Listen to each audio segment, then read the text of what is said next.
We finally made it to rent control and they judged against the man. We was asked to give back our money and that became a problem. Yeah, the quality of the video is going to change because my camera decided to die. So I'm now using my phone to record. So pardon me for that. A lot of things were said and the camera went off and I'm not sure it's going to save because my camera is not set to auto save. So it won't save. So I had to start from whatever that, I got the sense to pause before continuing. So yeah, I went to rent control. I went to rent control back and forth. I told them that you told this man to pay our money and we are not getting our money. I'm a student. I need to move out. I need to find a place. I think around that time I was doing my national service. I need to be, I'm a teaching assistant. I need, all these things. I'm stranded. I'm not from Kumasi. I don't have anywhere to sleep. I need my balance. Then they said, okay, fine. We can file the issue to court. We can take it to court and the court will take your money for you. That would be easier. I said, okay, do it, but there is a little problem. I said, what's the problem? You have to pay charges and fees. I thought about it. I'm like, yo, for all the stress this man has put me through, I am ready to put him through the same stress. I don't mind if I have to use all the money that I acquire as the balance of my rent to fight. I will fight. I am ready to fight. He didn't know what he was getting himself into. He didn't know the sort of person he was dealing with. I am ready to fight, Sha. Let's fight. I go home, I told Idris, and Idris was like, let's go straight to the court and file the issue. But mind you, I was a little bit scared. When it comes to justice and all this, I don't like trouble. I like to stay out of trouble. I mind my business a lot because I don't like being called and summoned and getting asked questions. I didn't like all these things. So I like to stay out of trouble. So we went to the court, we filed the issue. They gave us a bail leave to go serve the man. And we got there, the wife was like, the wife was actually a nice woman. She was really nice to me throughout the man used to be the wife. Anyway, that is not my business. God, I'm going to delete this part out of the video. That is not my business.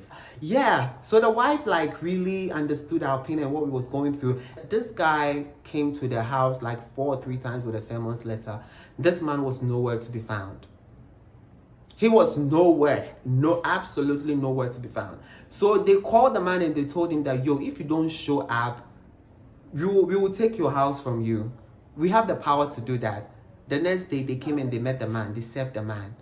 He's like, what is this? Then he later called me. Why would you take the issue to court? I said, you wanted it. You said you want justice to be served.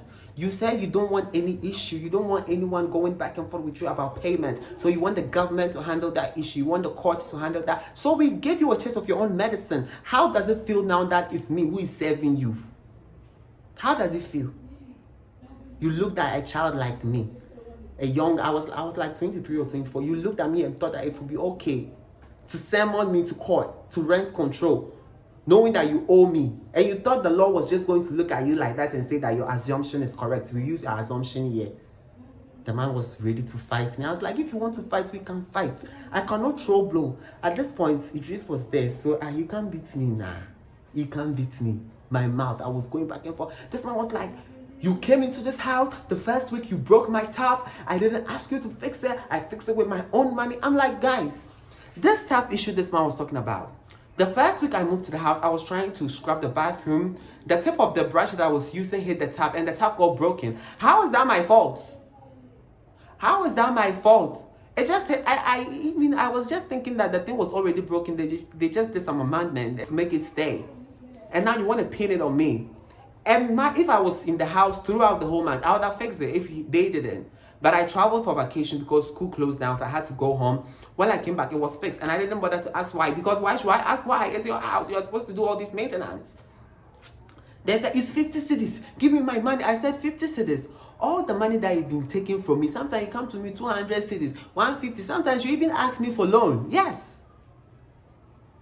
You do that. As grown as you are. But I don't mind. I do give it to you. Because I want my peace of mind. And I don't like to see people suffer.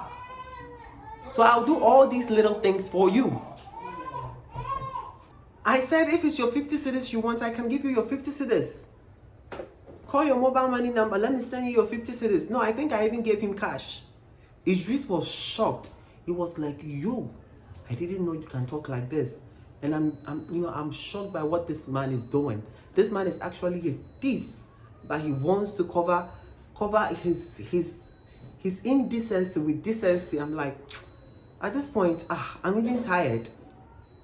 So yeah, time came for us to go to the court. We got there. I prayed. You know, one thing about me, I'll pray. I will pray over every situation. I don't care, even the minor, even if my head go, I'll start praying. I'll pray. So this was the sermon's letter from the court. I was cleaning, then I saw this. Yeah, so the magistrate came. He read whatever the rent control people gave him. I look very innocent, and God really listened to my prayer. The magistrate just read the summary from rent control, and she went straight to it was a woman. So I knew she was pissed when she saw that I'm a student and this was being done to me. She was so pissed. She asked the man, where's the young man's money? Where is his money? Just like that. And the man was like, they have lights go to the man. The woman, I said, where is the money? I did not. And the police people, everyone was like, this guy really have guts to talk about water bill when they are asking for rent money. He said, yeah, I have the money here. Go and give the young man his money. Go and give it to him right now. Go and give the young man his money. Go and give it to him right now. So he came to me. He counted my cash for me. And I think the balance wasn't enough for Idris. So they asked Idris, are you going to take the money or you'd wait when the money is up to then? Then Idris was like, oh, you know what? I'm just going to wait. When the money is up to, then he just gives me my money. So that was it. That is how I took my landlord to court, and how my landlord took me to rent control, and how the issue flipped. God, there is going to be so much noise in this video.